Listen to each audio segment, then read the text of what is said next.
1767. Untold story about family Elijah Thornfield.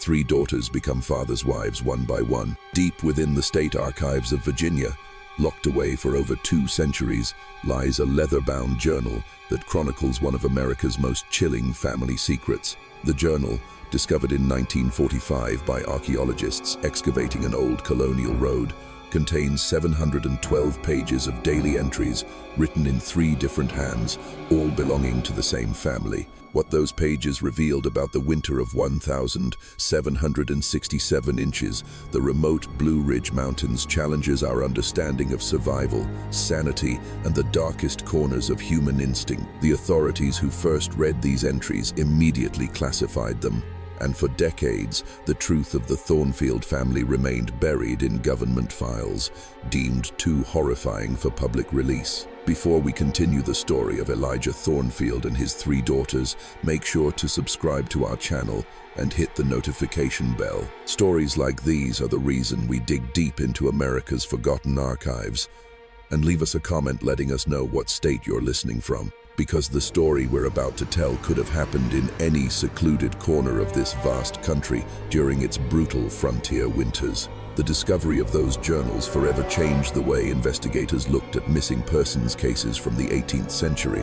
Because what happened in that remote cabin wasn't just a tragedy, it was a systematic documentation of how isolation, desperation, and grief can transform even the most devoted family man into something no longer recognizable. Elijah Thornfield had built his reputation as one of the most successful hunters and farmers operating between Fort Chiswell and the Kentucky frontier. At 45, he was known throughout colonial Virginia as a man who could survive where others perished. A man who understood the rhythms of the wilderness and the delicate balance required to thrive in a land that killed the unprepared. His homestead, situated along the New River in the Blue Ridge Mountains, served as a crucial way station for hunters, settlers, and colonial patrols moving through the area. The Thornfield family represented everything that frontier families aspired to be.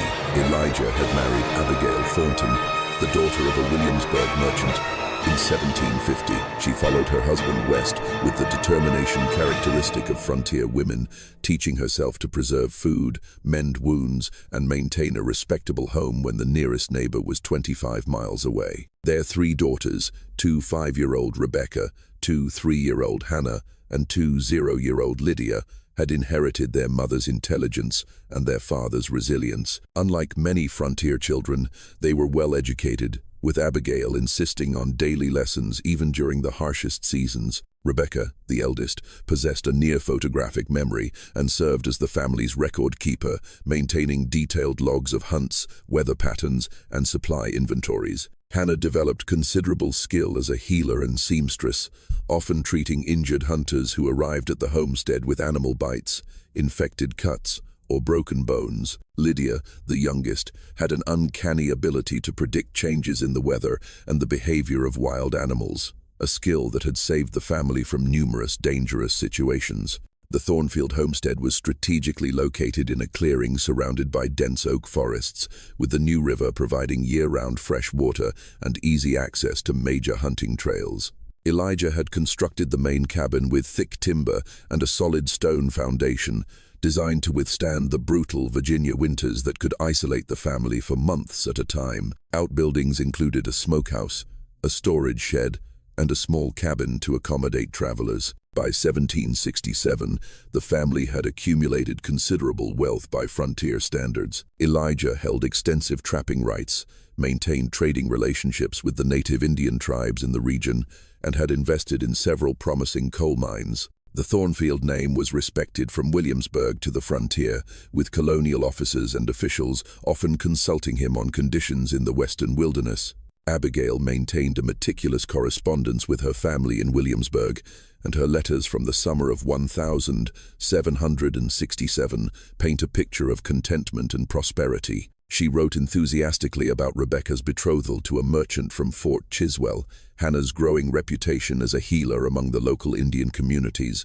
and Lydia's artistic talents, which were attracting attention from travelers who commissioned her to create detailed sketches of mountain wildlife. The social dynamics of frontier life meant that the Thornfield family lived in isolation for much of the year, depending on one another for companionship, intellectual stimulation, and emotional support. During the long winter months, they gathered each evening around the large stone hearth, with Abigail reading aloud from books ordered from Eastern publishers, the daughters working on household projects, and Elijah sharing stories from his hunts or planning the next season's trading expeditions. This self-sufficient, harmonious existence had lasted for over 17 years, with the family successfully navigating the challenges of the frontier through the careful planning, mutual support, and practical ingenuity that distinguished survivors from victims in the unforgiving Virginia wilderness. Neighbors, though few and far between, regarded the Thornfields as a model frontier family, proof that civilization and refinement could flourish in even the most remote corners of colonial America. The 12th of October 1767 marked the beginning of what old-timers would later call the worst winter in the recorded history of colonial Virginia. The first snowstorm arrived without the usual warning signs that experienced frontiersmen relied upon. It descended from the northern peaks with a ferocity that caught even seasoned mountain dwellers by surprise. Abigail Thornfield was returning from the river, where she had been doing a final pre-winter laundry, when sudden gale-force winds knocked her from the narrow wooden bridge that spanned the rushing water. Rebecca's journal from that day, written in her precise script, describes hearing her mother's scream carry over the howling wind. The three sisters rushed out into the blinding snow, following Abigail's calls until they found her trapped beneath the collapsed bridge, her leg pinned by heavy timbers in the frigid water that was already beginning to form ice sheets along the banks. It took the combined effort of the four remaining family members to free Abigail from the wreckage, but by then she had been submerged in the freezing water for nearly an hour. Elijah carried his unconscious wife back to the cabin, where they stripped her of her frozen clothes and tried to restore warmth to her body, using every frontier remedy they knew. For 3 days, Abigail drifted in and out of consciousness, her body racked by fevers and chills that indicated the onset of pneumonia. Hannah's journal from this period reveals a growing desperation as Abigail's condition worsened despite their efforts. The family had limited medical supplies, and the nearest doctor was over 70 miles away at a settlement that would be completely inaccessible once the heavy snows began. Abigail's breathing grew more labored, and she began to ramble about people and places from her childhood in Williamsburg, no longer recognizing her husband or daughters during her brief moments of lucidity. On the 15th of October 1767, Abigail Thornfield died in her sleep, leaving behind a family unprepared for the psychological devastation of losing the woman who had been their emotional anchor and moral compass. Elijah, who had never spent a night away from his wife in 17 years of marriage, sat beside her body for nearly 10 hours, refusing to allow his daughters to begin the necessary preparations for burial. The practical challenges of Abigail's death immediately became apparent. The ground was already frozen solid, making burial impossible until the spring.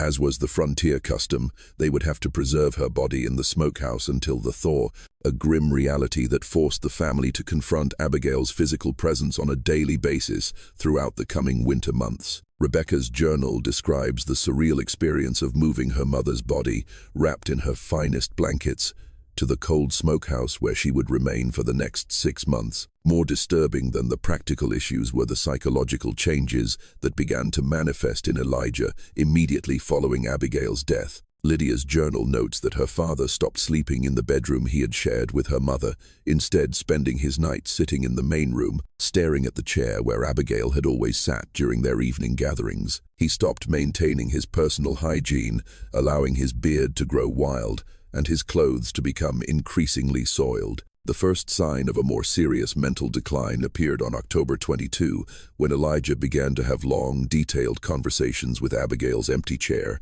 discussing hunting decisions, family matters, and daily concerns, as if she was still alive and answering his questions. The daughters initially attributed this behavior to grief, assuming that their father would gradually come to accept the reality of their mother's death and return to his normal self. By early November, however, Elijah had begun setting a place for Abigail at the dinner table, serving her a portion of food that would sit untouched throughout the meal. When Rebecca gently suggested that he stop this practice, Elijah flew into a violent rage, accusing his eldest daughter of disrespecting her mother's memory and threatening to ban her from family meals if she continued to make such cruel suggestions. The isolation imposed by the worsening weather conditions meant that the Thornfield family had no outside sources of support or reality checks during this critical period. The nearest neighbors, the Caldwell family, lived 24 miles to the south along a trail that became completely impassable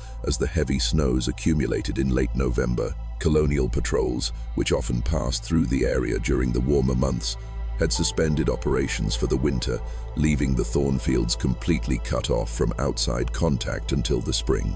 Hannah's journal from this period documents a growing concern about their situation, noting that her father seemed to be disappearing into a place where mother still lived and where the rest of us were becoming strangers to him. She described finding Elijah arguing fiercely with Abigail's chair, seeming to respond to comments or criticisms that only he could hear, his voice rising and falling as if in a real conversation. As the November winds sealed the Thornfield family into their mountain isolation, the true weight of their situation began to settle over the remote cabin like a suffocating blanket. The accumulated snow had reached the bottom of the windows by Thanksgiving, creating a white-walled prison that muffled all outside sounds, except for the constant howling of the wind and the ominous growls of a bear pack that grew more aggressive with each passing night. Rebecca's journal reveals how their carefully ordered existence began to rapidly deteriorate. Without Abigail's organizing presence, the family routines that had run smoothly for years started to break down. Meals became erratic, with Elijah often forgetting to eat for days at a time, then suddenly demanding elaborate feasts in Abigail's memory. The daughters found themselves walking on eggshells, never knowing what might trigger one of their father's increasingly violent outbursts of rage. The most frightening change involved Elijah's treatment of Abigail's belongings. He had moved all of her clothes, jewelry, and personal items from the bedroom into the main living area, arranging them carefully around her chair as if she might return at any moment to retrieve them. He spent hours each day brushing the lock of her hair, which he had cut from her head before moving her body to the smokehouse, speaking to it as if Abigail could hear every word. Lydia's journal provides the most detailed documentation of how her father's behavior became increasingly erratic and unpredictable. She described finding him in the middle of the night, sitting naked before the fire, having intimate conversations with the heir about their early courtship, their wedding night, and private moments that no child should ever hear. When she tried to cover him with a blanket, he shoved her away violently, screaming that she was interrupting an important discussion with her mother. By December, Elijah had begun to treat his daughters not as his children, but as unwanted intruders into his home with Abigail. He accused them of stealing Abigail's attention, claiming that their mother spent so much time worrying about them that she was unable to focus properly on her husband. During these accusations, his eyes took on a wild, unfocused look that terrified the young women, and his voice alternated between a childlike plea for attention and a menacing growl. The physical isolation was taking its own psychological toll on the daughters, who found themselves trapped not just by the weather, but by their father's increasingly dangerous mental state. Hannah's journal describes the constant strain of never knowing which version of their father they would encounter: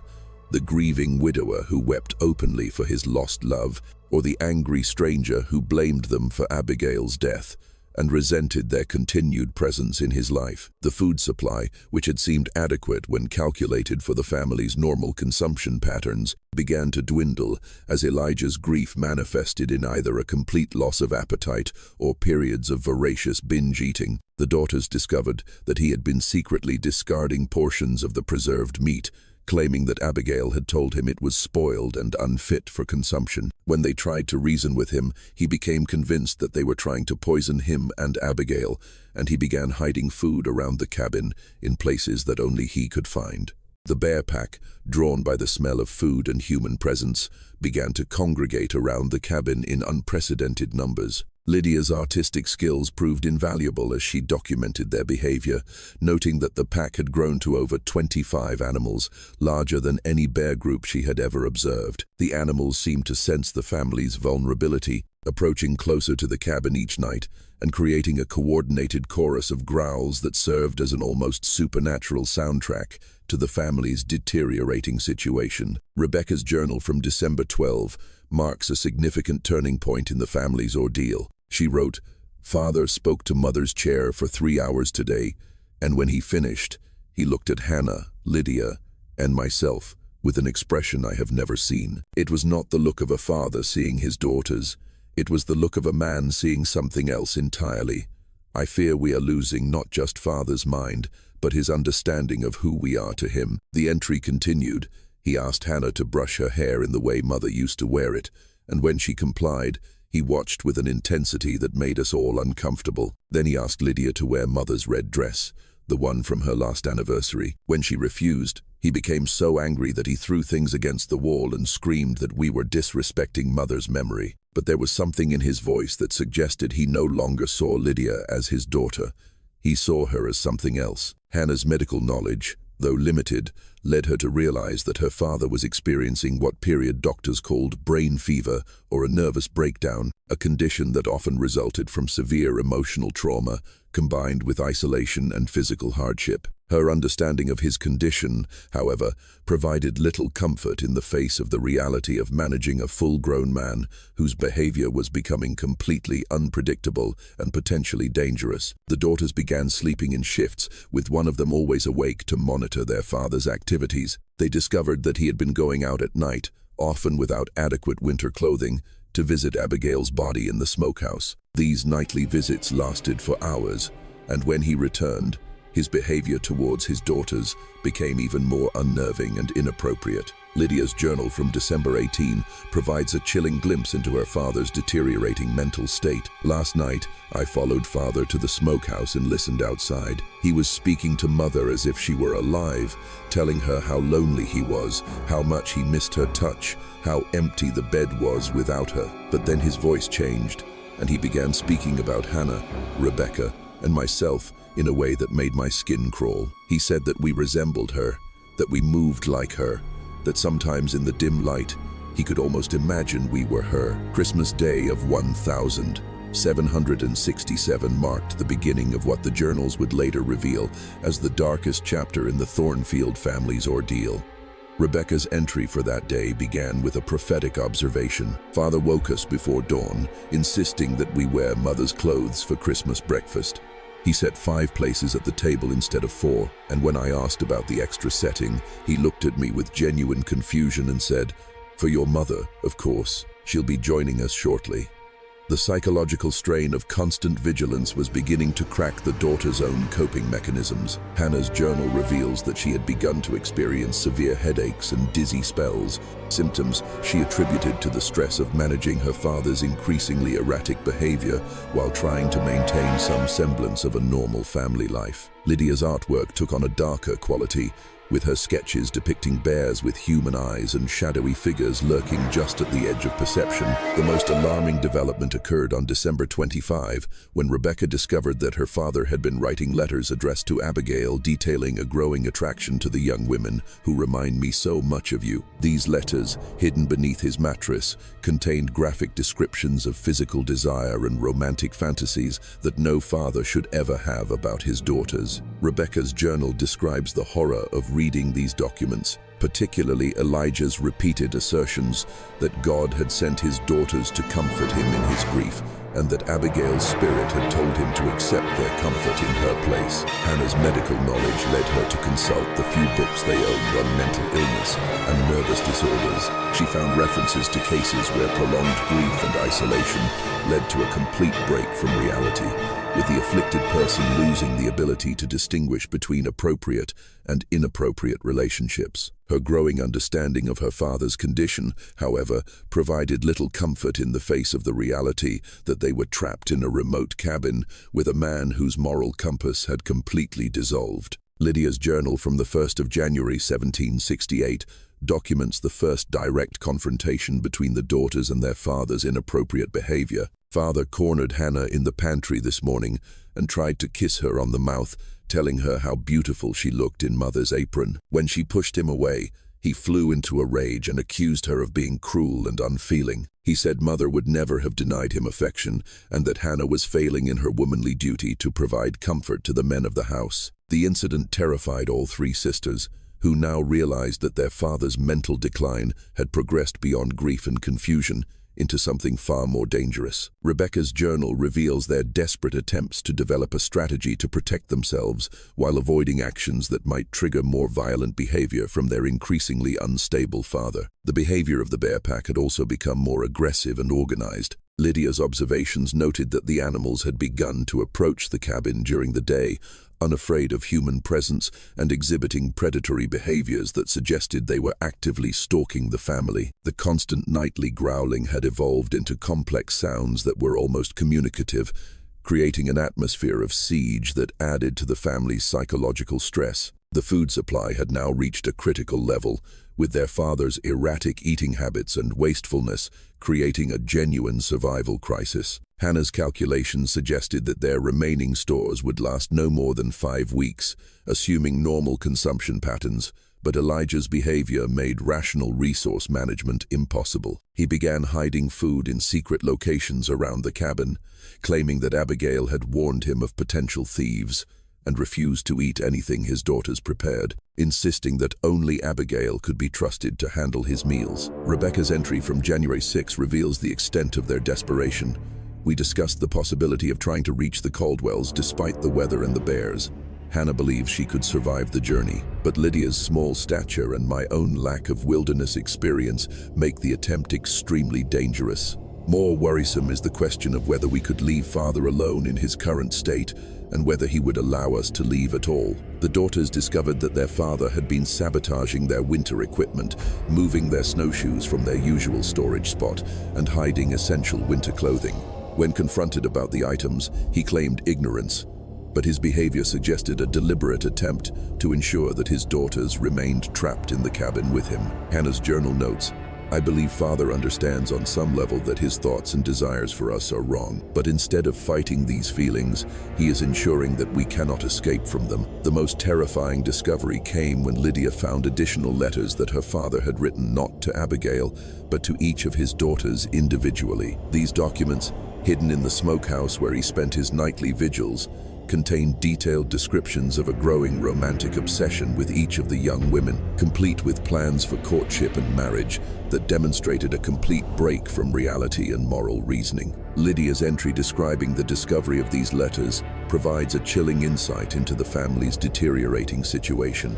Father's letters reveal that he no longer sees us as his daughters. In his mind, we have become available women living in his house, potential wives who can replace Mother in every way. He writes about our physical attributes, our personalities, and our potential as romantic partners with the same clinical detachment he once used to evaluate hunting prospects. Most frighteningly, he seems to believe that Abigail has given her blessing to these arrangements through the communications he receives during his visits to her body. By mid-January, the daughters realized that their survival depended not just on enduring the remaining winter months, but on managing a father whose mental illness had transformed him into a potential threat to their safety and their virtue. The journals reveal their growing understanding that the man they had loved and respected their entire lives no longer existed.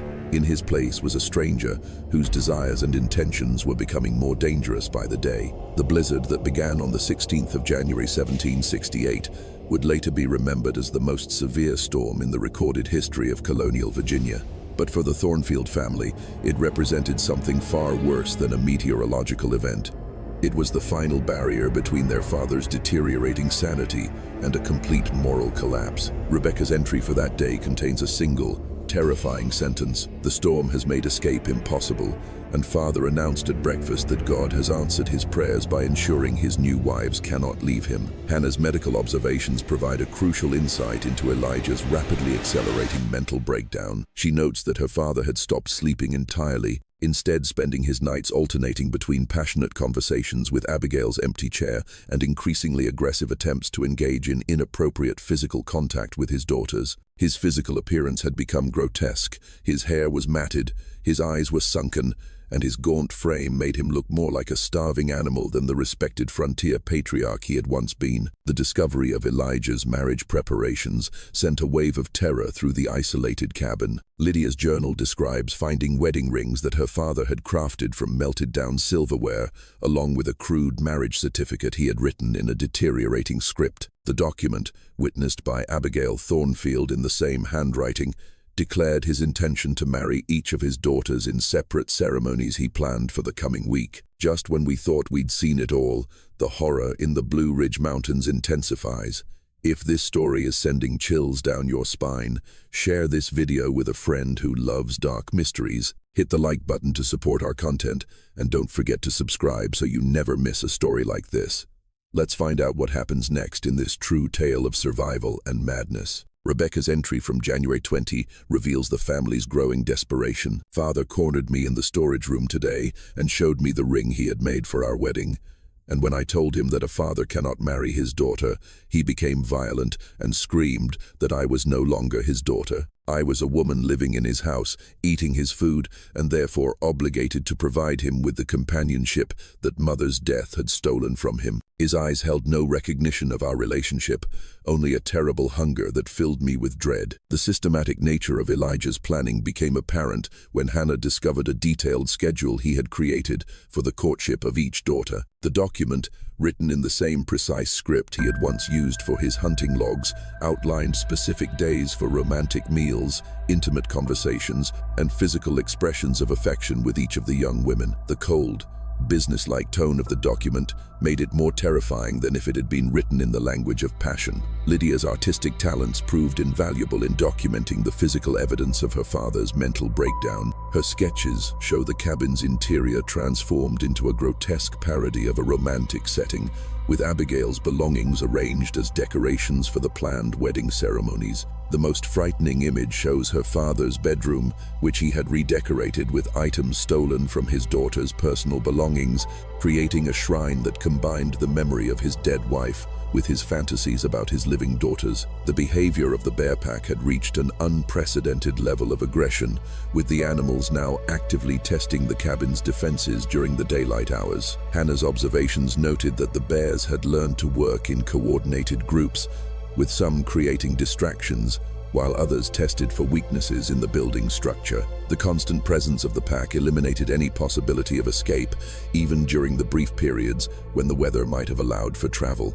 The food supply had reached a crisis point, but Elijah's hoarding and wastefulness had created a more insidious problem. He began to use food as a tool of control and manipulation. Rebecca's journal describes how her father would deny meals to any daughter who refused his inappropriate advances, claiming that a wife who does not show proper affection for her husband does not deserve to eat. This psychological warfare through starvation represented a new level of calculated cruelty that demonstrated his ability to plan and execute complex strategies despite his obvious mental illness. The most terrifying incident occurred on January 26, when Hannah awoke to find her father standing over her bed, completely naked and holding one of the homemade wedding rings. Lydia's journal describes hearing Hannah's screams and rushing to her aid, only to find their father in a state of sexual arousal, trying to force the ring onto Hannah's finger while muttering prayers about fulfilling God's will. The three sisters were forced to physically restrain their father, an experience that left them all traumatized and certain that more serious assaults were inevitable. Hannah's entry from that night reveals the family's complete desperation. We can no longer pretend that father might recover his senses or that this situation will resolve itself with time. He has become a predator living in our home, and we are his intended prey. The man who taught us to read, who protected us from danger, who loved us as his daughters, no longer exists. In his place is something that sees us only as objects for its gratification. The daughters' attempts to reason with their father had become not just futile but dangerous, as any resistance to his demands triggered increasingly violent responses. Rebecca discovered that Elijah had been sharpening the kitchen knives and hiding weapons around the cabin, apparently preparing for the possibility that his daughters might try to resist his plans with force. His military experience from his younger days had taught him a tactical way of thinking that made him a formidable opponent, despite his deteriorating mental state. Lydia's journal provides the most chilling insight into her father's current mindset. When father looks at us now, I see no trace of a parent's love or protection, only the calculating gaze of a man assessing potential conquests. He has convinced himself that mother's death freed him from normal moral constraints, and that his daughters are his compensation for his loss. Most frighteningly, he seems to genuinely not understand why we would find his advances unwelcome, as if our disgust and horror are simply obstacles to be overcome with persistence and force. By early February, the daughters realized that their survival depended on developing a defensive strategy that their father's military background and intimate knowledge of their personalities would make extremely difficult to execute. They began sleeping in shifts, barricading their door with furniture, and hiding makeshift weapons around the cabin. These measures, however, provided only temporary protection against a man who possessed both the physical strength to overpower them and the psychological cunning to exploit their emotional attachments and moral reluctance to seriously harm their own father. The 14th of February 1768, Valentine's Day, marked the culmination of Elijah Thornfield's complete descent into madness and the beginning of a nightmare that would haunt colonial Virginia for generations. Rebecca's entry for that morning contains what is perhaps the most chilling sentence ever written by a frontier woman. Father has declared that today is the perfect day for his wedding to Lydia, and that Hannah and I will serve as witnesses to God's blessing on their union. The final confrontation began when Lydia refused to wear Abigail's wedding dress, which Elijah had carefully preserved and altered to fit his youngest daughter's smaller frame. His reaction to her refusal demonstrated the complete collapse of any remaining paternal instincts. He struck Lydia across the face with a force that sent her crashing into the stone hearth, opening a cut over her right eye that would have left a permanent scar. Hannah's medical training proved crucial in the violent struggle that followed. As Elijah tried to physically force Lydia into the wedding dress, Hannah struck him with a heavy iron skillet, temporarily stunning him and providing the daughters with their first real opportunity to fight back against his increasingly aggressive demands. Their father's military experience and superior physical strength, however, made him a formidable opponent, even in his diminished state. Rebecca's journal provides a detailed account of the brutal fight that unfolded. Father recovered from Hannah's blow and came at us like a wounded animal, no longer speaking words, but making sounds I have never heard from a human throat. We fought him with kitchen implements, fireplace tools, anything we could reach. But he seemed to feel no pain and to have no recognition that he was fighting his own daughters. His eyes held only a rage and a terrible hunger that made him look more like a bear than a man. The fight raged throughout the cabin for nearly an hour, with furniture overturned, windows shattered, and blood spattered across every surface. Lydia's artistic skills allowed her to document the aftermath with terrifying precision, showing the main room transformed into a battlefield where the family had, quite literally, fought for its soul. The most haunting element of her sketches is the presence of Abigail's belongings scattered throughout the destruction, silent witnesses to the complete collapse of everything the family had once represented. Hannah suffered a broken wrist during the struggle, while Rebecca received a deep cut across her shoulder from a kitchen knife her father wielded with military precision. Lydia, though the smallest and youngest, proved the most effective at evading Elijah's attacks, using her knowledge of the cabin's layout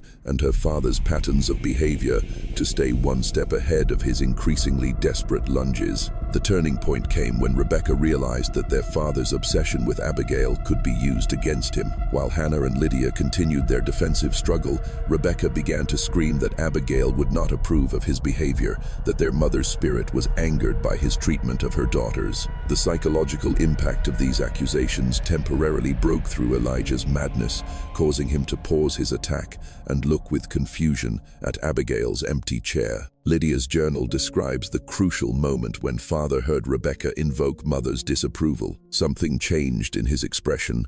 For just a moment, I saw a glimpse of the man he used to be, horrified, confused, and frightened by what he had become. But then his face hardened, and he said something that will haunt me forever.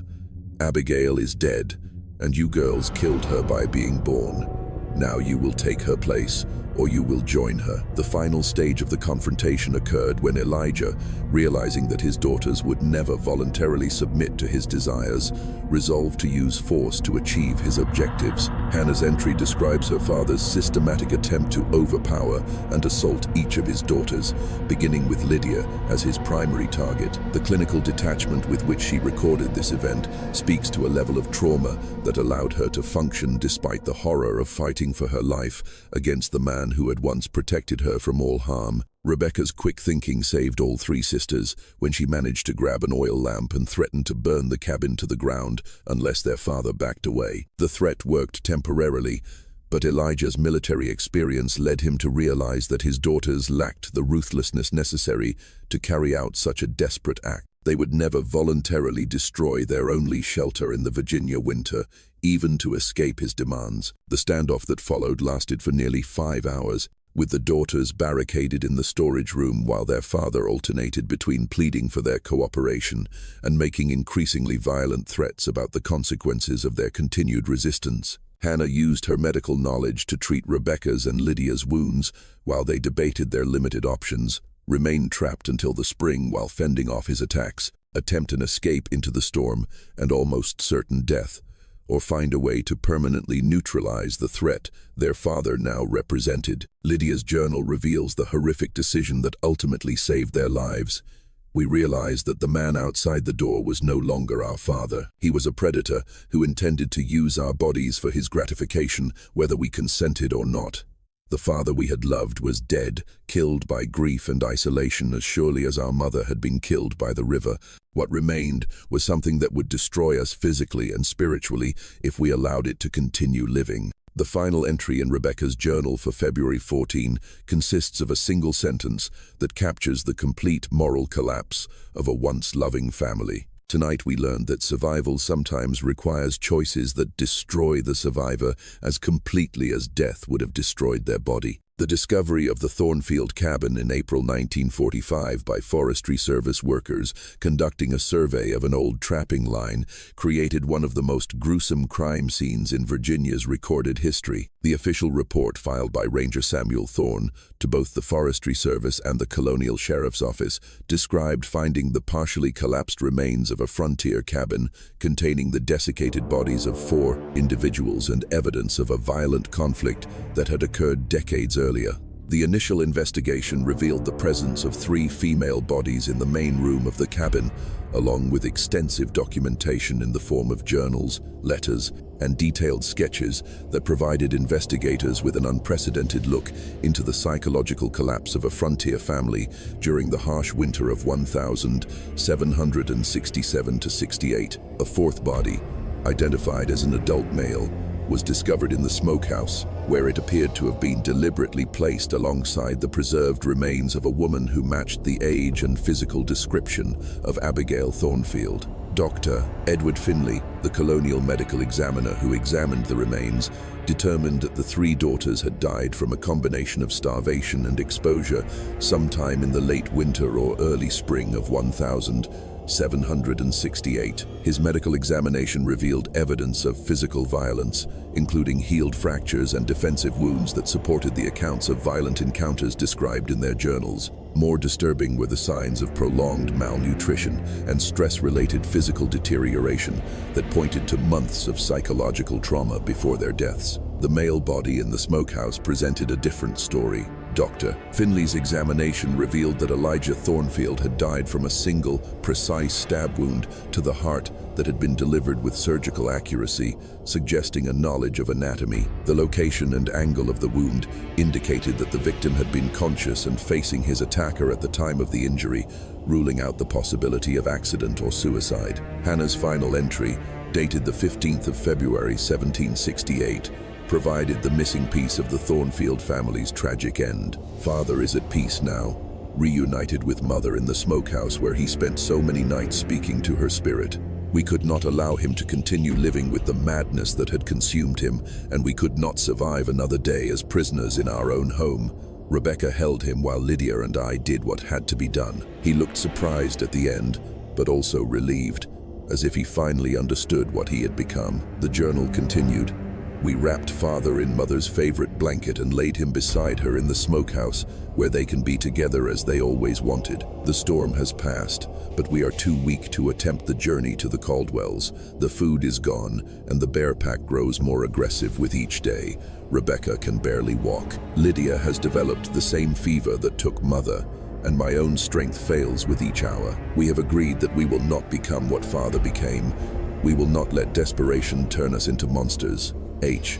The final entries, written in increasingly shaky hands by all three sisters, revealed their conscious decision to remain in the cabin rather than attempt an escape that would have likely resulted in death by exposure or bear attack. Their final written words demonstrated a remarkable clarity about their situation and a dignity that their father's madness had nearly destroyed but could not ultimately conquer. Lydia's artistic talents provided a final gift to investigators: detailed sketches of the bear pack that had besieged the cabin throughout the winter. Her drawings showed the animals in unprecedented numbers, with patterns of behavior that suggested an almost supernatural intelligence and coordination. These illustrations would later prove invaluable to naturalists studying bear behavior under extreme winter conditions, but they also served as a chilling reminder of the hostile environment that had contributed to the family's psychological isolation. Rebecca's mathematical precision extended to her final entries, where she calculated the exact number of days the family had been isolated: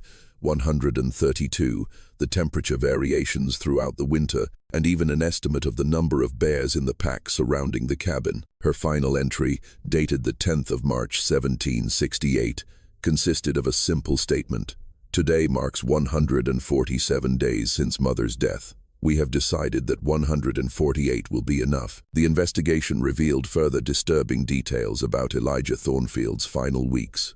Hidden throughout the cabin, investigators found more than 50 letters addressed to various women. Some were to Abigail, others to his daughters, and several to women whose identities could never be determined. These documents provided a deep insight into a mind that had completely lost touch with reality, constructing elaborate romantic fantasies and justifications for behavior that demonstrated a complete moral collapse. Dr. Finley's psychological assessment, based on the extensive documentation left behind by the family, concluded that Elijah had suffered what modern psychiatry would classify as an acute psychotic break, triggered by grief, isolation, and the extreme stress of frontier survival. His report noted that similar cases had occurred throughout the colonies, where the combination of harsh conditions and social isolation had produced breakdowns that turned otherwise moral individuals into dangers to their own families. The colonial sheriff's investigation focused on whether any laws had been broken by the daughters' killing of their father. The extensive documentation of Elijah's threats, violence, and attempted assaults,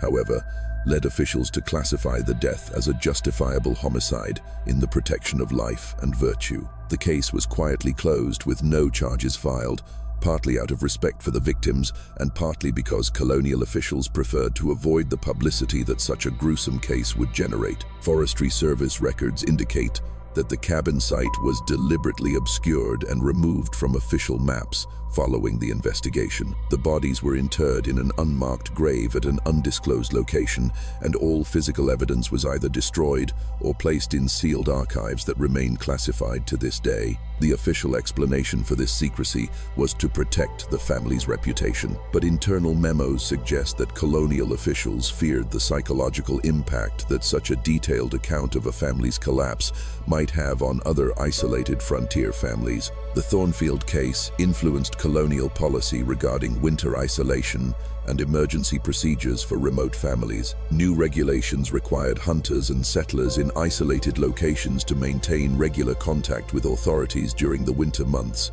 and emergency supply caches were established along major trails to provide shelter for families attempting to escape dangerous domestic situations. Local Indian tribes, when questioned about the winter of 1767–68, provided additional context that investigators found both fascinating and disturbing. Tribal elders reported unusually aggressive bear behavior throughout the region that winter, with pack formations and hunting patterns that differed significantly from normal territorial behavior. They also described hearing human screams and voices carried across the mountains on the winter wind, sounds that tribal members attributed to the spirits of a broken family but which investigators now understood were likely the actual voices of the Thornfield family during their months of torment. The journals themselves became the subject of extensive study by colonial officials, medical experts, and early psychologists who recognized their value as a documentation of mental illness and family disintegration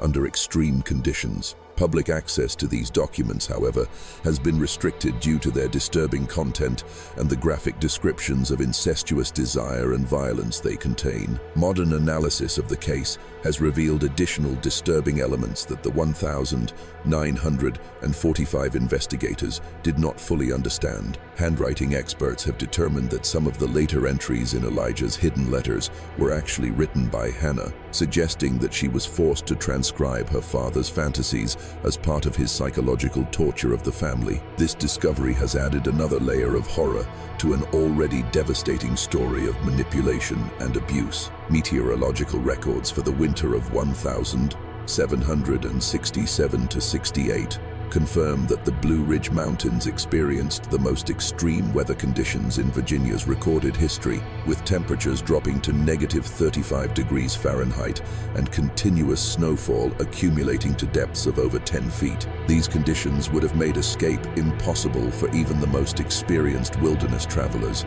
creating a natural prison that trapped the Thornfield family with their father's escalating madness. Wildlife biologists studying bear behavior have noted that the pack size and coordination described in Lydia's drawings represent unprecedented examples of predator organization under extreme environmental pressure. The suggestion that over 25 bears congregated around the cabin indicates that environmental pressures had forced the normally territorial animals into cooperative hunting arrangements that would have made any human movement outside the cabin almost certainly suicidal. The case has been referenced in numerous studies on frontier psychology, domestic violence, and survival behavior under extreme conditions. The specific details of the Thornfield family's ordeal, however, have remained largely unknown to the public, relegated to academic discussions and classified government files that few researchers are permitted to access. Recent attempts to locate the original cabin site have failed,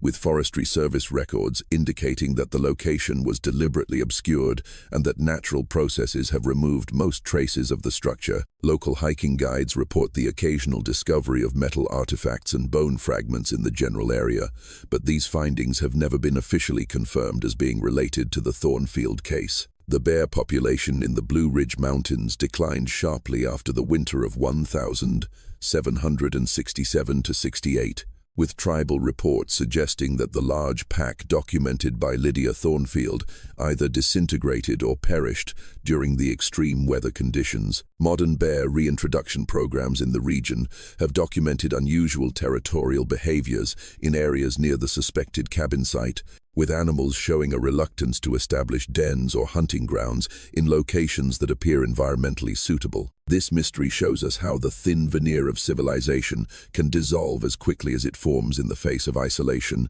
grief, and desperate circumstances. The Thornfield family tragedy reminds us that the frontier demands not just physical survival skills, but a psychological resilience that even the strongest individuals sometimes lack. What are your thoughts on this story?